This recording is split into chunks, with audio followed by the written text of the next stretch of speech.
porque eu quero ser glorificado nos testemunhos. Nós vamos abrir no livro de Juízes, no capítulo 6.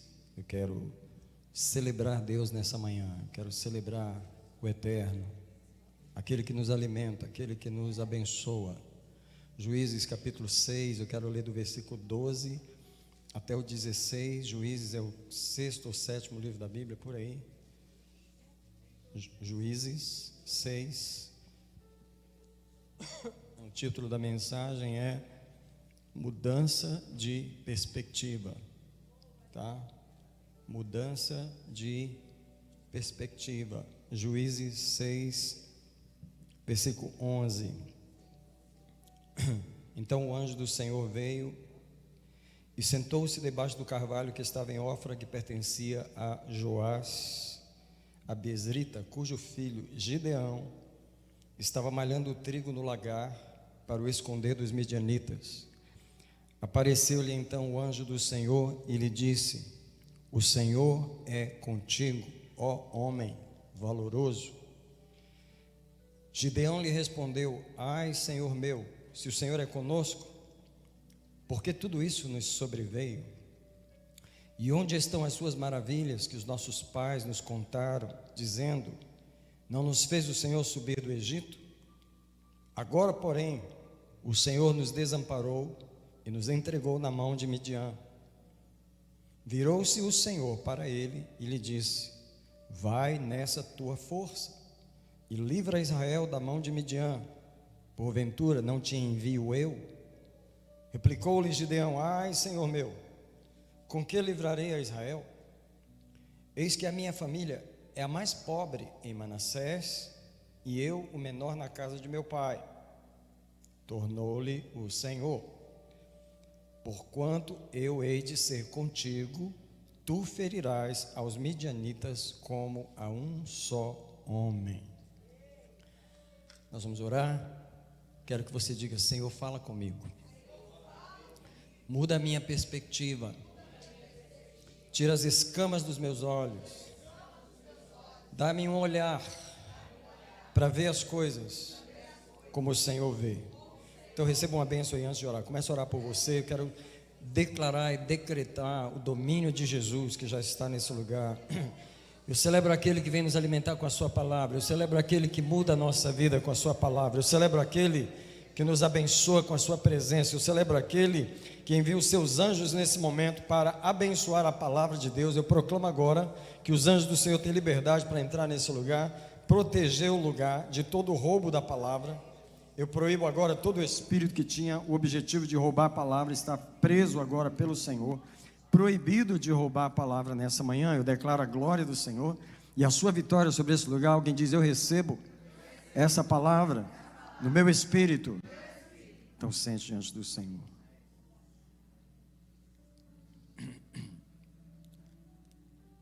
Aleluia. Queridos irmãos, eu queria falar, começando essa mensagem, falando do engano da perspectiva humana. Eu queria ensinar para você uma oração que eu faço todos os dias. Quando eu falo essas coisas, alguém pode falar assim: o pastor toda vez fala isso. Mas eu só falo porque é verdade. Eu só falo porque é verdade. Eu faço essa oração, e todas as outras que eu falo para vocês que eu faço também. Eu faço essa oração todos os dias. Eu digo para Deus: me dá a tua perspectiva. Eu quero ver as coisas como o Senhor vê. Alguém quer falar isso para Deus? Eu quero ver as coisas como o Senhor vê.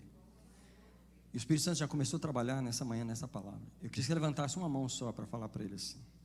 Fala assim: Senhor, eu quero ver as coisas como o Senhor vê. Agora olha para mim, vamos continuar aqui. Uma das maiores causas de sofrimento para nós seres humanos, presta atenção, é o poder que os nossos sentimentos têm de formar a nossa perspectiva das coisas, tá? Nós somos criaturas muito emocionais. Deixa eu dizer para vocês, nós somos mais emocionais do que racionais. Muito mais, entendeu? A gente não interpreta muito as coisas pela razão, a gente interpreta pelo que a gente está sentindo. Então, o sentimento é tão forte que ele gera em nós a perspectiva que a gente tem das coisas. Vou falar, o nosso Deus, Ele é o maior psicólogo, e Ele tinha que ser, porque Ele fez criaturas que precisam de psicologia o tempo todo. Deus fez a gente criaturas emocionais. A gente casa pela emoção, a gente come pela emoção, a gente mora num lugar pela emoção, não gostei, não senti bem aqui. A gente vai para uma igreja com emoção, é tudo pela emoção. A gente pensa que a gente raciocina, mas no fundo quem está dando o raciocínio para nós, quem não está dando a nossa perspectiva da situação, são os nossos sentimentos. E aqui entra o engano da perspectiva humana. Como nós enxergamos, como nós interpretamos as coisas. O que é perspectiva? Eu vou dizer o que é. É a maneira como nós avaliamos o que está diante de nós. É a maneira como a gente vê as coisas. Você pode ter uma perspectiva boa sobre algo. O que é isso? Isso significa que você está esperando uma coisa boa. Por quê? Porque você tem um sentimento bom sobre aquilo. Eu não sei porquê, mas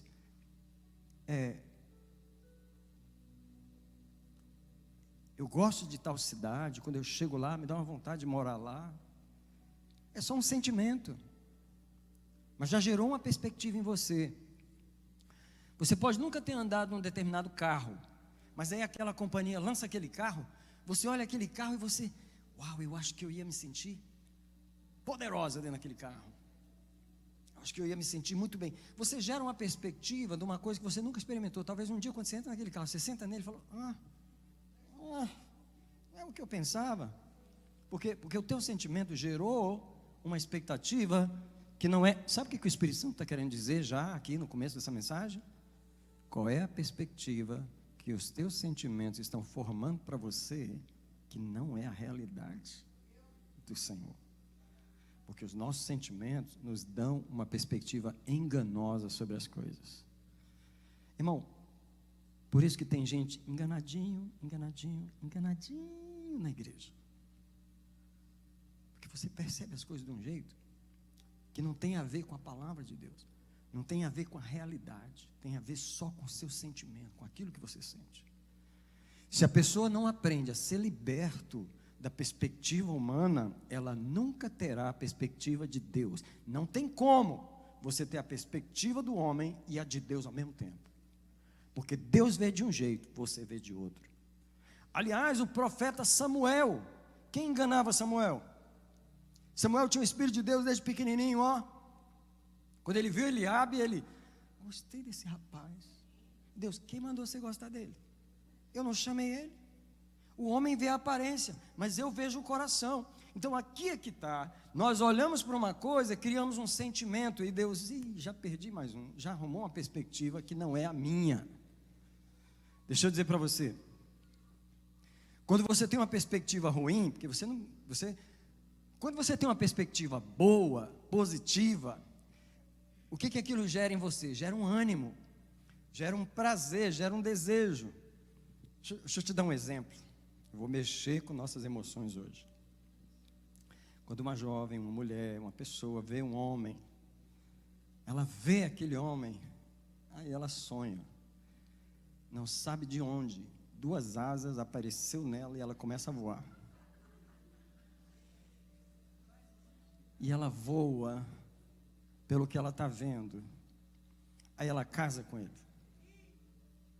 Aí as asas somem, eu não sei para onde que foram aquelas asas. Mas isso acontece com o homem também. Ele olha para uma mulher e fala, meu Deus do céu, é aqui ou nada mais? E ele não sabe que ele está entrando numa furada. Porque quando você tem uma perspectiva boa, aquilo anima o seu coração, aquilo alegra você. É ou não é? Pode ser um engano, mas que está me dando um prazer, tá. Não é?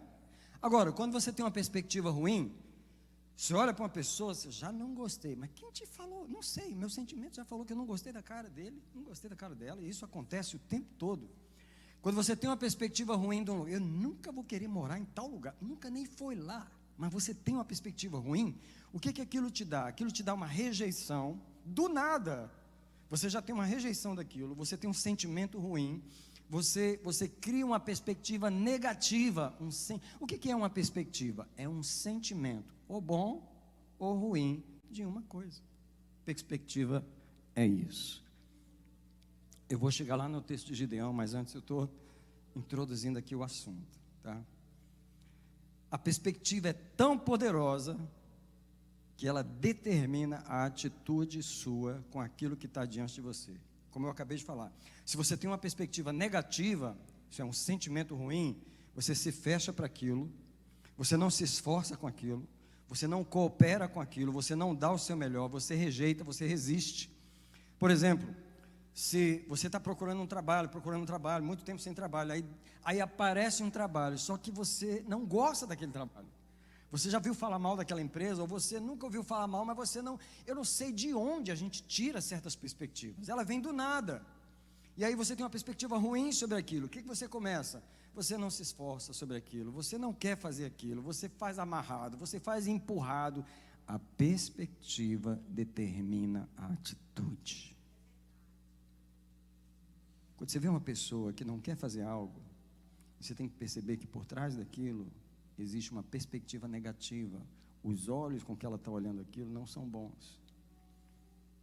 Quando você vê uma pessoa muito animada com uma coisa, é porque os olhos que ela tem sobre aquilo são positivos. Ela está olhando com olhos positivos. Dessa forma, como a gente não consegue escapar da nossa perspectiva, você tem que se esforçar para corrigir sua perspectiva, porque o diabo influencia a nossa perspectiva para poder travar o trabalho de Deus em nós. Sabe por quê? Presta atenção que eu vou falar agora. Deus não pode fazer o seu trabalho em nós quando nós estamos com a perspectiva errada. Irmãos, diga comigo nessa manhã: Deus nessa manhã está corrigindo a minha perspectiva. Deixa eu perguntar para você. Todas as coisas que Deus faz são maravilhosas, certo? Então Deus quer fazer um trabalho na minha vida esse ano, ok? Vai ser um trabalho ruim ou bom? Só que eu estou com uma perspectiva péssima. Eu te pergunto, como é que Deus vai fazer um trabalho maravilhoso na minha vida quando eu estou com uma perspectiva totalmente negativa? Não encaixa. Sabe qual é a questão aqui nessa manhã? Deus precisa alinhar o nosso coração, a nossa perspectiva com a perspectiva dele. Enquanto Deus não alinha, ele não pode fazer o trabalho. Sabe por quê? Um dos ingredientes principais no trabalho de Deus em nós é a nossa cooperação, a nossa perspectiva. Eu vou dar um outro nome para a perspectiva nessa manhã. Eu vou dar um nome mais bíblico. Eu vou dar um nome de fé. Pastor Paul Yong-Shu, aquele pastor da igreja maior do mundo na Coreia, ele já faleceu. Quando ele conta um testemunho naquele livro, A Quarta Dimensão, ele conta o testemunho que um dos membros foi acidentado e era um diácono da igreja, e o homem estava todo quebrado, foi um acidente de carro, e ele estava no hospital. E o médico liga para o pastor e diz: tem um membro da sua igreja aqui. E o homem estava entre ficar consciente um minutinho e ficava inconsciente. Quando ele chegou no hospital, ele fez a oração: Senhor, me dá 5 minutos de consciência com ele, me dá 5 minutos para eu poder conversar com ele, right? Então, quando o homem voltou daquele negócio, o pastor estava ali no ouvido dele, falando: meu irmão, aqui é o pastor. Ele falou: pastor, estou todo quebrado, pastor, eu vou morrer, pastor. Ele falou: olha, eu só tenho 5 minutos com você, eu só tenho 5 minutos, eu preciso que você se veja saindo desse hospital andando. Não, pastor, mas não tem como, pastor, olha o meu estado. Sabe quando você está preso numa perspectiva, e Deus quer fazer um milagre e não pode? Sabe quando Deus quer fazer um milagre em você? Que corecha, mas Ele não pode. Sabe quando Deus quer tirar você da morte, mas você está preso nela e diz: não, é aqui mesmo que eu vou ficar. E Deus: não é. O maior trabalho de Deus não é fazer o trabalho que Ele quer fazer, é alinhar você com o trabalho que Ele quer fazer.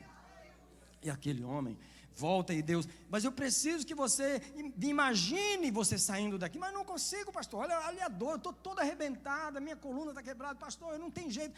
Se você não imaginar saindo daqui, eu não posso orar por você. Por que o pastor falou isso? Porque ele sabia que se não alinhasse a perspectiva daquele homem com o que Deus queria fazer, não ia ter resultado na oração. Agora eu queria perguntar para você, quantas vezes você orou por alguém que não vê o milagre e quer o milagre? Quantas vezes as pessoas pedem para você orar por alguém que só está vendo o pior, mas ele quer o melhor? Peraí, não adianta você querer o melhor quando você só está vendo o pior. Deus precisa mudar a nossa perspectiva. História encurtando, aquele homem concordou com o pastor de imaginar por um minuto que ele estaria saindo andando daquele hospital e que ele entraria andando na igreja. E aí quando o homem concordou em fazer aquilo, no livro diz que o pastor falou assim para ele: agora segura essa imagem na sua cabeça um pouquinho que eu vou orar. Às vezes Deus precisa que você segure uma imagem na sua cabeça, uma imagem diferente, uma perspectiva diferente, para que alguém possa concordar com ela e o milagre possa vir. Ele orou pelo homem, o homem foi curado, o homem saiu daquele hospital, o homem continuava trabalhando na sua igreja porque ele tinha sido curado, porque Deus, que carabaxê, show, chamachai. Eu estou falando aqui com pessoas nessa manhã que têm um problema. O problema gera em você uma perspectiva negativa. E Deus está, mas eu não estou vendo isso que você está vendo, eu estou vendo outra coisa. E enquanto você não alinha a sua perspectiva com o que Deus está vendo, Deus não muda a situação. A perspectiva é a fé. E Deus precisa que a fé, porque sem fé é impossível agradar a Deus. Mas o que o diabo faz? Ele gera em nós um sentimento negativo. Quem diz comigo? O diabo gosta de gerar em mim um sentimento negativo. Olha, o diabo não é mestre em fazer você sentir coisa boa. Ele não faz você sentir coisa boa. Ele só faz você sentir coisa ruim. Alguém me pergunta, faz uma pergunta para mim, pode fazer? Pergunta assim: pastor, como eu sei que é o diabo? Ah, que bom que você perguntou. Você sabe que é o diabo que está falando com você quando você está sentindo uma coisa ruim. Tem crente que não sabe que o diabo não sabe. Ora, eu te pergunto, tem hora que eu sou tão sarcástico, às vezes eu peço perdão a Deus, porque às vezes eu sou muito irônico, e uma pessoa está me contando que está tendo um sentimento muito terrível, eu pergunto assim: quer dizer que o Espírito Santo deu isso para você? Eu falei: como assim, pastor? Como assim? O Espírito Santo te deu esse sentimento que você está tendo? Sabe por quê? Os crentes não têm discernimento para discernir nem o que sente. Não sabe quando o diabo está influenciando seus sentimentos para gerar em você uma perspectiva. E não sabe quando é o Espírito de Deus que está gerando em você o mesmo sentimento para gerar em você a perspectiva de Deus. Deixa eu dizer, o diabo está em nossos sentimentos porque ele quer formar a nossa perspectiva. Um minutinho na mensagem. Pausa na mensagem. Pausa. Aperta o botão, pausa. Alguém está checando seus sentimentos aí? O que você sentiu essa semana? Só coisa boa. Right? Só coisa positiva, maravilhosa. O mês passado foi um mês só de luz. Right? Foi? Come on, gente. Fala assim: tem alguém trabalhando na minha perspectiva. Faz uma oração em língua aí, manda ele embora. Kirabaxe, kirabacarabachai. Kirebetocorabacarabachi, choche, kaikai, chocho, choque, chacho, chechaya. Gokacache, chocho, chocorobosha. Faz uma oração aí e fala para ele: sai daqui. Você está tentando gerar em mim um negócio que não é. Sai daqui em nome de Jesus. Solta a minha mente. Você está gerando o meu sentimento, um sentimento negativo para me dar uma perspectiva negativa, para que eu tenha uma fé negativa, para que Deus não possa agir. Ei! Deus não tem trabalho em fazer o trabalho. Deus tem trabalho em mudar a nossa perspectiva, mudar a nossa fé, aquilo que a gente já acredita antes dele começar. Nesse clima negativo, Deus não pode trabalhar. Deixa eu dizer para você, Quer esteja Deus construindo algo ou demolindo algo, o trabalho dele é maravilhoso. Quer esteja Deus construindo algo ou demolindo algo, o trabalho dele é maravilhoso. Que cará, quer esteja Deus construindo a minha vida ou demolindo todas as coisas, o trabalho dele é maravilhoso. Deus sempre me dá uma perspectiva positiva, porque o trabalho dele é maravilhoso. Alguém diz: o trabalho de Deus é maravilhoso. Não importa se ele está tirando tudo do lugar na minha vida, desafrouxando tudo, destruindo tudo, o trabalho dele é maravilhoso. Se é Deus que está fazendo, eu preciso ter uma perspectiva positiva. Eu preciso me alegrar, me regozijar, me satisfazer naquilo que Deus está fazendo. E Deus, é isso aí. Eu só preciso que você concorde comigo. Eu só preciso que o teu coração esteja alinhado com o meu. Nossa perspectiva atrapalha mais o Senhor do que aquilo que o diabo tenta fazer no nosso caminho. Sabe por quê? O inimigo é o quê? Ele é o inimigo.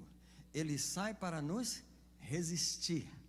Mas a resistência dele é como nada diante do Senhor. O que realmente atrapalha o Senhor é a nossa perspectiva. Porque tipo assim, Deus olha para o diabo e dá um sopro nele assim, ele sai voando. Mas Deus olha para nós e vê a gente agarrado naquele negócio. Não, Senhor, eu já orei, eu já jejuei. Senhor, quanto tempo eu estou te esperando? Senhor, onde é que você está? E Deus está lá. E Deus, tipo assim, é mais difícil Deus lidar com a gente do que lidar com o diabo. Deus não tem problema em lidar com o maligno. Sabe, a resistência do inimigo não é o que atrapalha a nossa vida, é a nossa perspectiva. É como a gente vê as coisas, é como a gente enxerga aquilo. Então deixa eu dizer, nós precisamos checar as nossas perspectivas. Sabe por quê? Elas são silenciosas e inconscientes. Às vezes você tem uma perspectiva ruim sobre uma coisa e você não sabe. Eu vou falar algo aqui. Exemplo 1. Se casamento na sua cabeça já é uma coisa ruim, tipo assim, mesmo antes de você casar, solteirinho da vida, mas se já na sua cabeça casamento é uma coisa ruim, por causa do seu pai que divorciou, por causa de tudo que você viu na vida, você nunca vai se esforçar para melhorar um casamento quando você tiver um, porque na sua cabeça você já tem uma perspectiva ruim sobre aquilo. Nem que Deus te dê um casamento, você não vai melhorar ele, você não vai abençoar ele, você não vai, porque a perspectiva ruim não está no casamento, está em você. Você não percebe que você já entrou naquele casamento com a perspectiva ruim. Vou te dar outro exemplo. Se na sua cabeça ministério é uma coisa ruim, porque o que tem de crente que olha para o ministério, eu jamais. O que eu vi meu pai sofrer quando ele era pastor, o que eu vi fulano sofrer, o que eu vi. Então, na cabeça de muita gente, ministério, se na tua cabeça você já tem uma perspectiva ruim, e só baixinho para você aqui, ó, Deus te chamou para o ministério, vai terminar te empurrando para ele, você vai ter problema. Porque Deus não vai abrir mão do que Ele chamou você para fazer. E o que está atrapalhando o seu ministério não é o diabo, não é a sua perspectiva. E sabe qual é o nosso problema? Endurecidos na perspectiva. O jeito que eu olho, ninguém muda. Nem o anjo Gabriel, não muda. O jeito que eu vejo as coisas, é isso aqui. Pau é pedra para mim e acabou. Nunca vai ser pau, é pedra mesmo. Entendeu? Alguém diz, Deus muda a minha perspectiva. Sabe por quê? Eu vou mostrar no final dessa mensagem, eu espero já estar indo para o final, que nós precisamos nos esforçar para mudar a nossa perspectiva. Eu queria dizer para você que na Bíblia, esse esforço de Deus para mudar a nossa perspectiva está sempre nas palavras, não temas. Sabe o que não temas significa? Toda vez que Deus chega para um ser humano, a primeira coisa que Deus fala é, não temas. Alguém já se perguntou por quê? Porque antes de Deus chegar, o homem já está com medo, preso nos medos, preso nos problemas, preso na perspectiva negativa. Quando Deus chega para falar, não temas, Ele está primeiro tentando demolir uma perspectiva negativa que já está lá há muitos anos. Não temas significa, não fique preso nessa perspectiva negativa. Não desanime, não desista, não tenha medo, não duvide, não reclame, não murmure. Sabe, não temas significa veja isso positivamente, veja com ânimo, veja com fé, veja com alegria. Porque quando você muda a perspectiva, você muda a atitude. Quando você está com medo, você reclama. Você já viu uma pessoa murmurar? Alguém, por acaso, já viu alguém reclamar alguma vez? Eu te pergunto, por que a pessoa reclama? Por que ela reclama? Porque a perspectiva dela é daqui para baixo. Ela vai reclamar do bom, do melhor, do médio, do que é bom. Ela vai reclamar de tudo, porque o problema não está na coisa, não está na pessoa, está na perspectiva dela. Entendeu? Agora, você já viu uma pessoa adorando? Você já viu uma pessoa louvando, uma pessoa agradecendo, uma pessoa cheia de alegria, uma pessoa... O que está por trás daquilo? A perspectiva. O sol está brilhando, mas estava brilhando ontem também. Não, mas hoje está brilhando mais. Eu levantei hoje tão feliz. Não, mas ontem eu levantei vivo também. Mas por que? Porque hoje eu estou com a perspectiva diferente. Hoje o meu coração está com a perspectiva. Eu queria que você se observasse. Observe a sua perspectiva. O que está dentro de você quando você levanta. O que está dentro de você quando você vai falar com aquela pessoa. O que está dentro de você no trabalho. Qual é a perspectiva que está? Porque ela vai determinar a sua atitude. Agora eu vou entrar no texto que eu vou pregar, mas eu não vou demorar não, já vou terminar. Eu queria mostrar para você a perspectiva de Deus quando Ele fala com Gideão. E aí eu volto no texto lá, eu quero que você olhe em 3 versículos somente. Como Deus vê Gideão antes de falar com ele. Quando Deus chegou para Gideão, 3 versículos, Deus fala a sua perspectiva de como ele vê Gideão. Primeiro é o versículo 12, tá? Juízes 6, verso 12. Apareceu o anjo do Senhor a Gideão e disse: o Senhor é contigo, homem valoroso. Parecia que o anjo estava até rindo assim. Gideão, como assim? Aí o anjo fez de conta que não ouviu aquilo, e no versículo 14, virou-se o anjo do Senhor e disse para ele assim: vai nessa tua força e livra Israel da mão de Midian. Porventura não te mandei eu? Gideão, como assim? Como assim? Aí no verso 16, o anjo faz de conta que não ouviu aquilo, e o anjo fala assim: tornou-lhe o Senhor: portanto, eu hei de ser contigo, e tu ferirás os midianitas como um só homem. E o anjo está assim, alegre, vibrando, está vendo a vitória. E Gideão, porque, tipo assim, por que essa empolgação toda? De onde que vem isso? Gente, pelo amor de Deus, eu vou falar para você. Deus chega para a gente com uma perspectiva de vitória, com uma perspectiva de poder, vendo um futuro brilhante em você. Vamos ver, quero ver. Agora, eu queria mostrar para você só as respostas de Gideão, Versículo 13, olha o que Gideão fala. Respondeu Gideão: ai meu Senhor, se o Senhor é conosco, então por que tudo isso aí está acontecendo? E outra coisa, já que você está aqui, deixa eu te perguntar, onde é que está aquelas maravilhas lá, os milagres que nossos pais nos contaram? Onde é que está? Não fez o Senhor subir nossos pais do Egito? Eu fiquei sabendo dessa história toda aí, mas agora o Senhor nos desamparou e nos entregou na mão de mim. Irmão, tem crente que vou te falar, tem crente que está na ponta da língua para responder a Deus assim, ó. Misericórdia. Você imagina um pastor indo falar, a mãe indo falar, o marido indo falar, a mulher indo falar. Imagina, se o próprio Deus indo falar, ele responde assim, imagina outro indo falar. Porque o coração está podre, está preso numa perspectiva tão negativa. Olha a resposta de Gideão no verso 16, no verso 15. Ai meu Senhor, como livrarei Israel? Para começar, a minha família é a mais pobre em Manassés, e eu sou o menor da casa do meu pai. Então, tipo assim, essa empolgação toda tua aí, tipo assim, Você pegou o homem errado. Eu sou da família mais pobre, eu sou o menor de lá. Vai visitar outro, vai falar com outro. Gente, nós temos que nos arrepender diante do Senhor. Pelo Deus de Israel, que chega para nós com uma proposta positiva, mas a gente só tem resposta negativa. Sabe, as palavras de Deus para Gideão foi: o Senhor é contigo, homem valoroso. Vai nessa tua força, livra Israel. Eu hei de ser contigo e ferirás os midianitas como um só homem.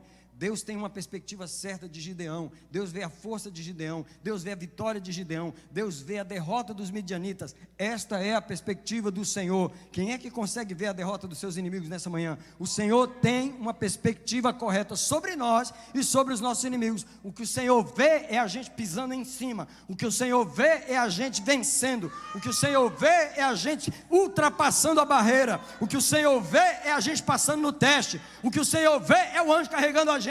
Isso é o que o Senhor vê. Eu não quero saber o que a minha carne vê, o que a minha dor vê, o que a minha dúvida vê. Eu quero ver o que o Senhor vê. Alguém tem que orar: Senhor, muda a minha perspectiva.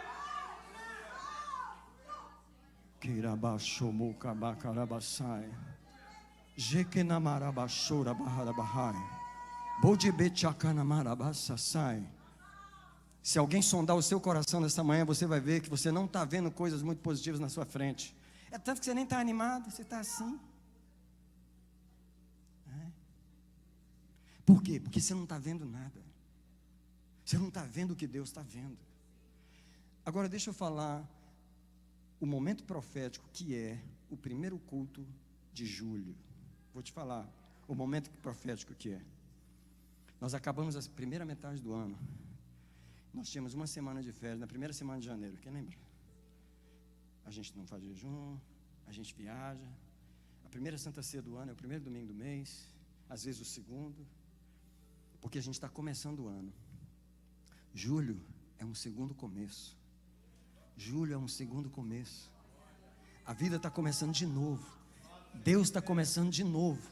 E é tão prático aqui na América, é tão de Deus aqui na América, que o feriado é no 4 de julho, é na primeira semana de julho, que todo mundo viaja, que todo mundo sai. E a única coisa que eu ouço no meu espírito, eu ouço as trombetas do céu falando comigo assim: que carabachai. Eu estava ouvindo as trombetas do céu falando comigo assim: trabalha o mês de junho, finaliza o mês de junho, completa a obra até 30 de junho, porque quando entrar julho, entrou uma outra fase, entrou um outro tempo, entrou uma outra atmosfera. E Deus está mais uma vez corrigindo a nossa atmosfera nessa manhã. Deus está dizendo como é que você vai olhar para a segunda metade do ano, como é que você vai olhar a sua carreira até 31 de dezembro. Deus está dizendo assim: limpa aí, lava aí, dá uma lavadinha, dá uma limpada aí, checa essa cabeça aí. Você não está no meio de qualquer coisa, você está num novo começo. E preste atenção: 7/7 de 2024 é o dia que você está hoje. O dia que você está hoje, Deus está dizendo assim: eu quero saber como é que você quer chegar em 31 de dezembro. É isso que eu quero saber hoje. Mas eu quero saber hoje, dia 7 de julho. Eu não quero você esperar chegar 31 de dezembro. Eu quero ver como é que você vê o final do ano a partir de agora, desse momento. Eu quero saber qual é a sua perspectiva para os próximos 6 meses. Mara, falo para você, esse culto é um culto profético. Sabe, deixa eu dizer para você, a perspectiva de Deus é sempre correta. Deus sempre pensa correto sobre nós, e Deus sempre pensa correto sobre os nossos inimigos. Eu vou repetir: Deus sempre pensa correto. Vem cá, pastor, fica bem aqui, por favor. Você representa todos nós. Quando Deus olha para você, você pode vir aqui, filhinho, vem cá. Você. Hoje você vai me ajudar a pregar. Você só fica bem aqui. Aqui, ó. De frente para ele. Isso, fica paradinho aqui. Só fica assim. Isso, você é um homem de Deus, tá? Mas você vai representar o inimigo, você vai representar a resistência. Deus está olhando. Alguém disse comigo assim: Deus está olhando para mim e para os meus inimigos. Nesse momento, dia 7 de julho, Deus está olhando para mim e para os meus inimigos. Sabe por quê? Quando Deus me vê em 7 de julho, Ele já viu o que está na minha frente. Ele já viu que desafios estão diante de mim. Só que quando Deus está olhando para esse quadro, ele vê assim: eu estou vendo um vencedor e um derrotado. Eu estou vendo um vencedor e um derrotado. Eu estou vendo um que vai ultrapassar e demolir e destruir e tirar do lugar e romper, porque a força não está aqui, a força está aqui. Aleluia. Quando Deus está olhando para nós nesse 7 de julho, Ele está vendo alguém que vai ter uma caminhada, vai caminhando, não está nem imaginando que no dia 18, dia 9, dia 10, vai topar com o negócio. Fica aí. É tanta vitória que o tropeço já está querendo sair do lugar antes da hora. Fica aí. E aí quando você topa naquele negócio, você, eu não estava esperando isso aqui. Aí Deus, não, mas eu já estava. E não só já estava, como eu já tinha amolecido as coisas todas. Dá só uma empurradinha que tu vai ver que ele vai cair. Gente, vocês não estão entendendo o que está acontecendo no mundo espiritual agora, nesse momento. Fica aí vocês dois, fica aí. Nessa manhã, Deus está olhando para mim e para os meus inimigos. Nessa manhã, Deus está olhando para mim e para os meus inimigos. Nessa manhã, Deus está olhando para mim e para os meus... Deus não ignora meus inimigos, Deus não ignora meus obstáculos, Deus não ignora o que o inimigo planejou de julho até dezembro. Deus não ignora, mas Deus já viu tudo quebrado, tudo destruído, tudo desfeito. Deus já viu que eu passei por cima, Deus já viu que eu ultrapassei, Deus já viu que eu passei na frente, Deus já viu. A pergunta de Deus é: você já viu o que eu vi? A pergunta de Deus é: você já viu o que eu vi? Ou você está aí?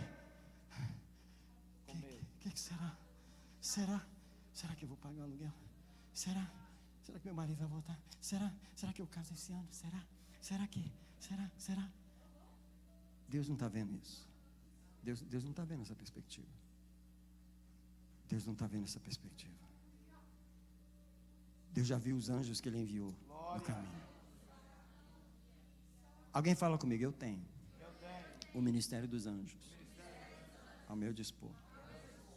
Vou terminar pregando outra mensagem. Eu não sei se você costuma pedir a Deus para enviar os anjos para te ajudar. Porque quem não faz isso, deixou os anjos desempregados.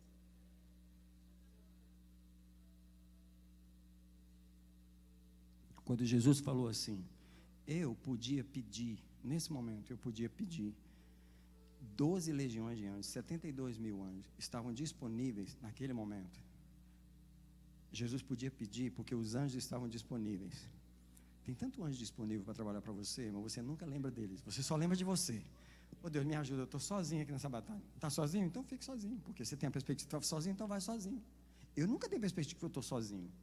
Toda vez que eu entro num negócio, eu sei que já tem um anjo grande que ministra comigo, tem o outro que é meu protetor, tem o outro que me ajuda, porque eu ando com um monte. Entendeu? Ainda tem aqueles que eu peço: olha, é o seguinte, eu sei que já tem esses aqui, mas nesse negócio que eu vou fazer, eu preciso de mais. Então manda um reforço aí, porque eu estou indo.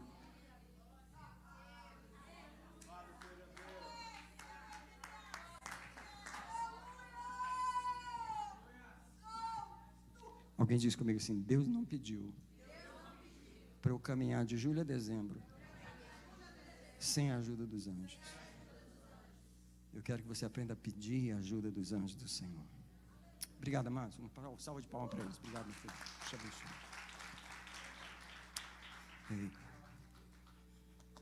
Deus já viu a minha vitória.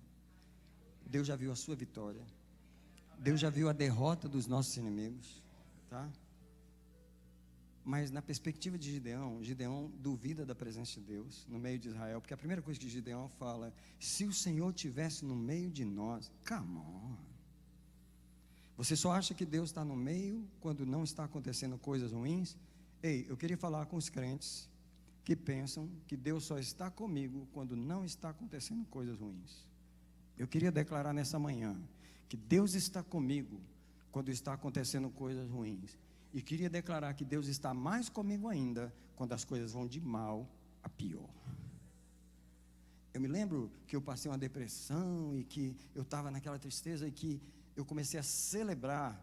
Eu tenho 7 anos de carreira de celebração de Deus me tirar daquele momento. E toda vez que eu estou celebrando, Deus me tirar, porque crente é assim. Crente só dá testemunho daquilo que mudou a vida dele, que melhorou. Crente nunca dá testemunho da graça de Deus que ajudou ele a suportar os anos de sofrimento que ele suportou até chegar o momento da vitória. Crente não dá testemunho disso. Só que Deus me lembrou, você está muito feliz aí, celebrando o fato de eu ter feito essa cura, eu ter feito isso, eu ter feito aquilo. Aí Deus perguntou para mim assim, onde você acha que eu estava aqueles outros anos? Você acha que eu estava onde? Você acha que eu só apareci no momento que eu mudei a situação, melhorei as coisas para você? Onde você acha que eu estava? Sabe o que Deus estava me cobrando? Adoração, pelo tempo que Ele passou comigo, quando eu pensei que Ele não estava. Alguém diz comigo, Deus está comigo quando acontecem coisas ruins. E mais ainda, quando vai de mal a pior. Pelo amor de Deus. Pastor, meu carro bateu essa semana, o diabo está furioso. Espera, por que tudo tem que ser o diabo na sua vida? Onde que está o Senhor? Onde que está o Senhor que está comigo, que me leva pelos vales e pelas montanhas? Não, mas eu só gosto de montanha, eu gosto de ver a coisa lá de cima. Mas Deus caminha pelos vales. Ele diz que é o Deus dos vales. Não, mas eu não gosto de vale. Bem, você pode não gostar, mas Deus gosta. Come on, church. Gideão falou, o Senhor não está mais no meio de nós. Por quê? Porque os midianitas estão aí. Não, Deus só trouxe eles ali para poder pegar eles bem na tua porta. Foi só para isso. Foi só para isso. Presta atenção. Gideão fala, agora o Senhor nos desamparou e nos entregou na mão de... Meu crente fala isso, o Senhor me abandonou, pastor, o Senhor me largou. Quer saber, pastor? Não estou nem tendo sonho mais. Deus nem fala mais comigo em sonho. Falava muito, pastor, falava direto, agora não fala mais. Na cabeça do crente é assim, Deus tem que dar sonho toda semana, porque no dia que Deus não der, não está falando mais comigo. O Senhor nos desamparou. Deixa eu ler Josué capítulo 1, versículo 5. Josué 1, 5 diz assim: ninguém nunca poderá te resistir todos os dias da tua vida. Como fui com Moisés, assim serei contigo. Não te deixarei, nem te desampararei. Aí Gideão está falando que o Senhor me desamparou. Gideão tem uma linguagem antibíblica. Quantos crentes têm uma linguagem antibíblica? No momento de algumas provações, eu vou ler também 1 Reis, capítulo 6. Vou só ler rapidinho, 1 Reis, capítulo 6, o versículo 13. Vou só ler esse versículo. Habitarei no meio dos filhos de Israel e não desampararei o meu povo de Israel. E Gideão está dizendo, mas Deus nos desamparou. No versículo 15, sabe o que Gideão diz? A minha família é a menor, é a mais pobre. Como se Deus só usasse gente que tem dinheiro. Além da minha família ser a mais pobre, eu sou o menor na casa de meu pai. Você pode perceber aqui a inferioridade no espírito de Gideão e a insegurança no espírito de Gideão. Eu estou bem no finalzinho da minha mensagem, mas eu vou contar uma experiência que um irmão americano teve. Ele teve uma visão que ele estava na frente de uma escola de high school e ele começava a orar pelos jovens. Ele percebia vários demônios nos jovens e ele repreendia os demônios. Ele começou a repreender prostituição, roubo, todo tipo de demônios que atacam jovens, drogas. Só que os demônios saíam e voltavam na visão dele. Aí ele não entendia por quê. E ele começou a perceber que as pernas dos demônios estavam presas num certo negócio que ele... E aí ele descobriu que os demônios estavam se alimentando de dois demônios bem grandes que estavam debaixo de todos aqueles demônios. Tinham dois demônios bem grandes que na hora que ele viu, ele não discerniu que espíritos eram. E ele falou que ele começou a orar meia hora, pedindo ao Senhor para discernir, e ele está orando e não discernia, 40 minutos, 50 minutos. Dentro de uma hora de oração, o Senhor começou a mostrar as raízes daqueles demônios grandes, aqueles principados grandes que alimentavam todos os outros demônios pequenos que prendiam os jovens. Sabe qual era o nome dos dois demônios que ele via nas raízes? Um era insegurança, o outro era inferioridade. O Senhor falou para ele que a raiz de todos os outros demônios que atacam os jovens é insegurança e inferioridade. Eu diria que não é só os jovens, não. É todo mundo. Você não sabe que a sua insegurança alimenta rejeição, o seu sentimento de inferioridade alimenta mágoa, alimenta o desamor, alimenta um monte de demônios que nunca saem na sua vida, porque por mais que você resista a eles, eles estão se alimentando de um espírito mais básico. O mesmo espírito que tinha em Gideão. Eu sou da tribo mais pobre e eu sou o menorzinho da minha casa. Inferioridade, inferioridade, inferioridade. Sabe o que impede o trabalho do Senhor e o que alimenta a nossa perspectiva negativa? Não, eu vim do Brasil, eu sou divorciada, eu nunca fui amado pelo meu pai, eu não sei o que, eu não tenho ministério. A inferioridade e a insegurança está na base dos demônios. Eles alimentam os outros espíritos. E antes de prosseguir na mensagem, eu queria perguntar: tem alguém que quer renunciar a isso? Porque no momento que eu estava ouvindo isso, eu me apresentei diante do Senhor na hora. Eu falei: eu não quero nenhuma raiz de inferioridade e insegurança. Você sabe que o jovem, ele não tem identidade, então ele fica tentando copiar o outro porque tem segurança. Por isso que esses demônios entram na idade jovem, eles entram na adolescência, eles entram na criança sem identidade. Eu me lembro que eu não gostava das minhas roupas, eu me lembro que eu não gostava do meu cabelo. É nessa época que o jovem está passando por isso, que se enraiza na vida dele os dois demônios que vão produzir todos os outros. Vão produzir as drogas, porque eles vão copiar os amigos, vão produzir a rebeldia, vão produzir a desobediência, por causa da insegurança e da inferioridade.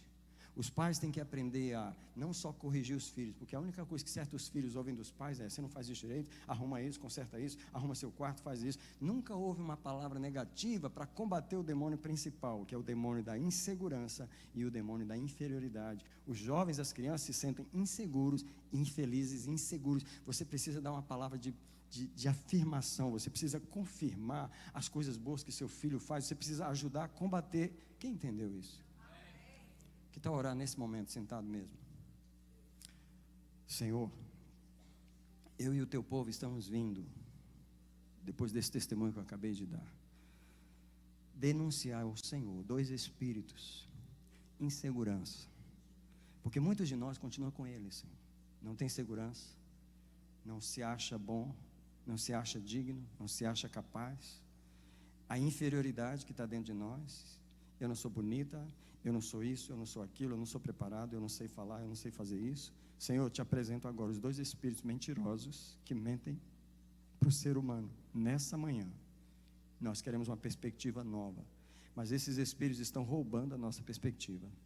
Senhor, eu quero pedir perdão por mim, pelos homens que estão aqui, que se sentem inferiores, que se sentem inseguros, pelas mulheres que estão aqui, que se sentem inseguras, que se sentem inferior e que passa tudo isso para os filhos. Queremos pedir perdão ao Senhor, queremos renunciar, queremos resistir dois espíritos, Senhor, que nos tiram da perspectiva do Senhor. Era o mesmo espírito que Gideão tinha, ele se sentia o menor, Senhor, ele se sentia o mais inferior. Nós nos arrependemos dessa inferioridade. Agora eu digo: inferioridade, insegurança, solta o povo de Deus nesse lugar, solta esta casa, solta a minha vida, solta a minha família, solta agora, Satanás, nós te rejeitamos, sai do nosso meio, sai do nosso meio. Eu te resisto em nome do Senhor, eu te resisto em nome do Senhor. O Senhor te repreenda do nosso meio. Nós nos arrependemos agora de toda insegurança, de toda inferioridade. Sai do nosso meio, em nome do Senhor Jesus. Mas o que Deus diz para Gideão? Você é valoroso, o Senhor é contigo. Vai nessa tua força, livra Israel, eu hei de ser contigo, e tu ferirás os midianitas como a um só homem. Eu vou terminar aqui. Eu queria convidar você já para vir aqui para o altar. Enquanto você vem, eu só vou falar aqui o último ponto enquanto você caminha para cá.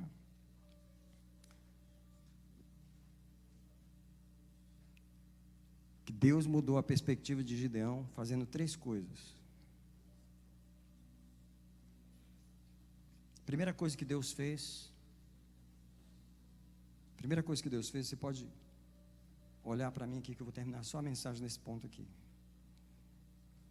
Lá no capítulo 6, no verso 17, Gideão falou assim: já que então você vai fazer isso, então me dá um sinal. Me dá um sinal. Deixa eu dizer para você, o mesmo Deus que deu um sinal para Gideão, para mudar a perspectiva dele, Ele pode nos dar sinais. Quando você não consegue sair da sua perspectiva negativa, você pode pedir um sinal. E sabe, foram 3 sinais. O primeiro deles é que o anjo estava ali, e Gideão falou: então tá bom, se você esperar aqui, eu vou preparar um sacrifício. Ele trouxe a comida, botou em cima da pedra, o anjo tocou com a vara, subiu fogo do céu e recebeu, e aí o anjo subiu na fumaça, e ele viu: era o Senhor. O primeiro sinal para demolir a incredulidade de Gideão foi esse sinal. Ele pediu um sinal. Alguém precisa de um sinal aqui? Eu quero dizer que você precisa pedir um sinal na sua situação, que Deus quer quebrar essa dureza, quebrar essa incredulidade. A segunda coisa que Gideão fez foi, ele fez o teste do velo. Ele falou: Senhor, eu sei que você já me mostrou antes, só que eu quero fazer mais um teste com o Senhor.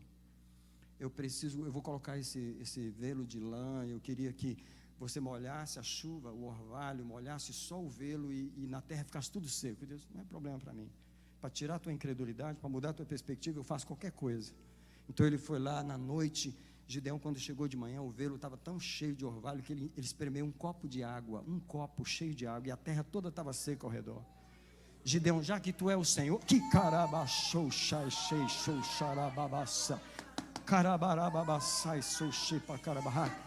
Porque quando é para demolir a nossa incredulidade, Deus faz qualquer coisa. Deus está querendo quebrar a incredulidade, Deus está querendo quebrar a perspectiva negativa. E aí Gideão fala assim: então já que é o Senhor, agora eu quero o contrário, eu quero a terra toda molhada e o velo seco. E Deus: eu vou fazer porque eu quero mudar a sua perspectiva, eu quero mudar o seu olhar, a sua forma de ver as coisas. No dia seguinte, Gideão foi lá, o velo estava seco e toda a terra estava molhada. Eu quero declarar que o que você falar, Deus vai fazer. O que você falar, Deus vai fazer. Se você está dizendo para Deus: muda a minha perspectiva, muda a minha perspectiva. Eu quero ver as coisas da tua forma, não da minha forma.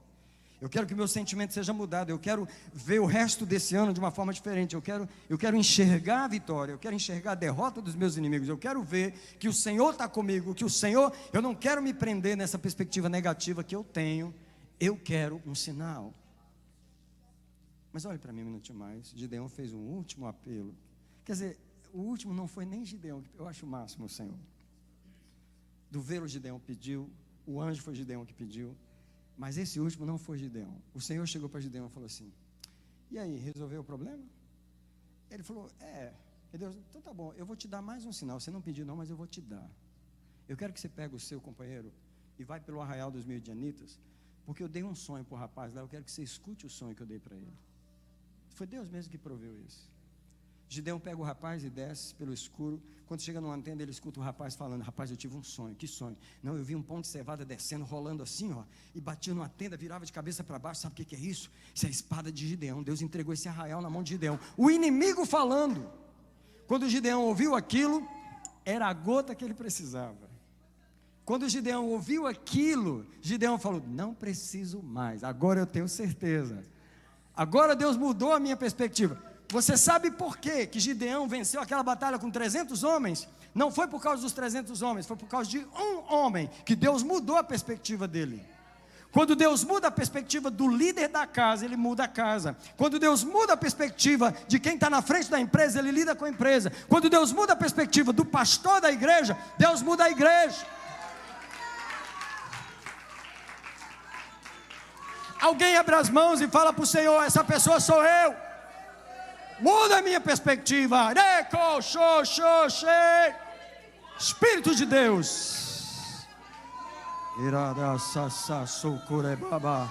Espírito de Deus, vem nesse lugar. A obra é tua nessa manhã. A obra é tua nessa manhã. Espírito de Deus, vem nesse lugar. Fala para ele: eu sou essa pessoa. Muda a minha perspectiva. Muda a minha perspectiva. Muda a minha perspectiva. Muda a minha perspectiva, muda a minha perspectiva. Incredulidade vai embora. Dúvida vai embora. Endurecimento vai embora. Vai embora em nome de Jesus. Negativismo vai embora. Insegurança vai embora. Inferioridade vai embora. Sentimento negativo vai embora em nome de Jesus. Abre os meus ouvidos, eu quero ouvir. Dá-me a tua perspectiva nessa manhã. Abre os meus olhos, eu quero ver. Eu quero ver o que tu vês, eu quero ver o que tu vês.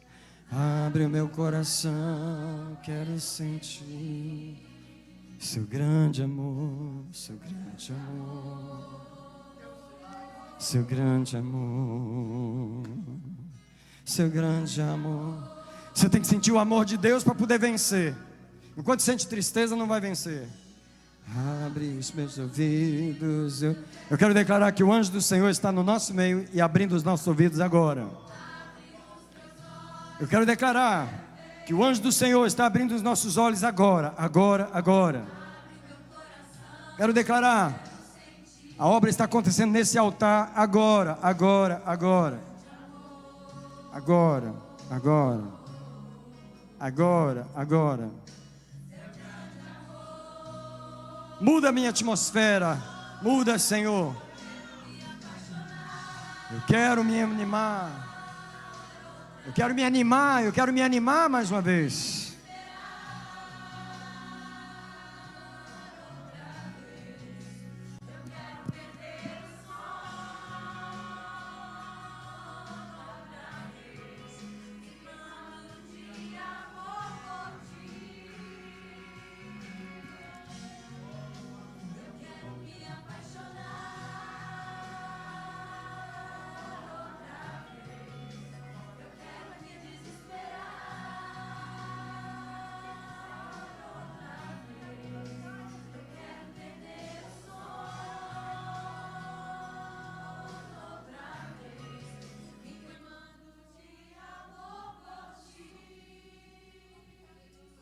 Yes, eu toquei aqui sem querer, mas deixa eu dizer para você.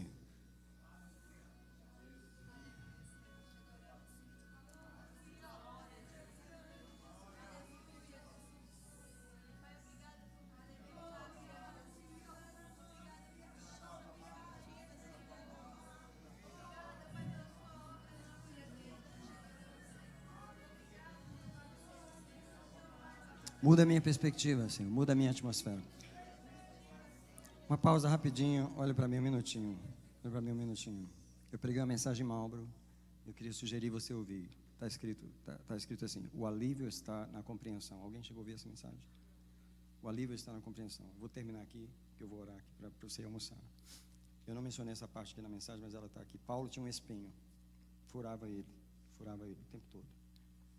Não vou perguntar quem tem espinho aqui. Tem situações que furam você, incomodam você o tempo todo. Só que Deus, Paulo orou, e muitos de nós estão orando. E não tem ideia de que Deus não vai mudar esse negócio. Não vai mudar. A única forma de parar de sofrer em certas coisas é mudar a perspectiva. Algumas coisas Deus não vai mudar. Sabe o que eu descobri? Problemas que Deus precisa, Ele não resolve. Presta atenção no que eu acabei de falar. Você pode pensar, Deus não precisa de problemas. Eu vou dizer, Ele precisa de alguns problemas. Ele precisa de alguns problemas. Deus levou Paulo no terceiro céu, mostrou o céu para ele, mostrou um monte de coisa. Paulo voltou e Deus falou assim: agora eu preciso botar um espinho em você, para você não se exaltar. Eu preciso desse problema. Aí Paulo orou, e Deus falou: olha, eu sinto muito, mas eu não vou tirar esse problema, eu vou manter ele aí. Aí Paulo, o que eu faço então? Bem, muda a perspectiva. Começa a olhar esse problema com outros olhos. Os irmãos não gostaram muito dessa palavra. Mas deixa eu falar para você, alguns problemas Deus não vai mudar. Eu não queria que você saísse daqui pensando que todos os problemas que eu tenho agora não vão mudar. Eu queria declarar que 90% dos seus problemas Deus vai mudar. Alguém podia falar assim: pô, se por 90% já vai resolver, já estou feliz demais. Se Deus deixar só 10%, já está muito bom. Sabe, Deus falou para Paulo assim: eu vou te dar um alívio. Você está insistindo numa aflição, uma oração aflita. Quem sabe do que eu estou falando? Uma oração aflita, e Deus falou: Paulo, deixa eu te dar um alívio. O primeiro alívio que eu vou te dizer é: não vou te responder. Então, para de orar. É mesmo?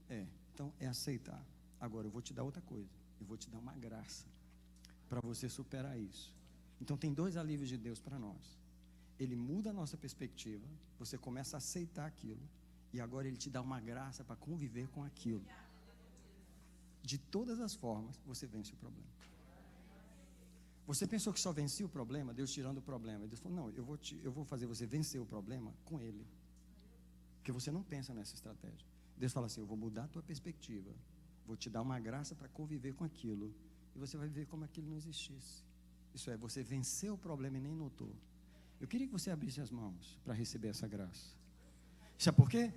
Tem uma oração, enquanto você deixa as mãos abertas, tem uma oração de um alemão, se eu não estou enganado, é uma oração muito importante. Ela não é bíblica, mas ela tem um sentimento bíblico. A oração é a seguinte: Senhor, me dá serenidade para aceitar as coisas que eu não posso mudar. Me dá poder, coragem para mudar as que eu posso mudar. E me dá sabedoria para eu discernir a diferença.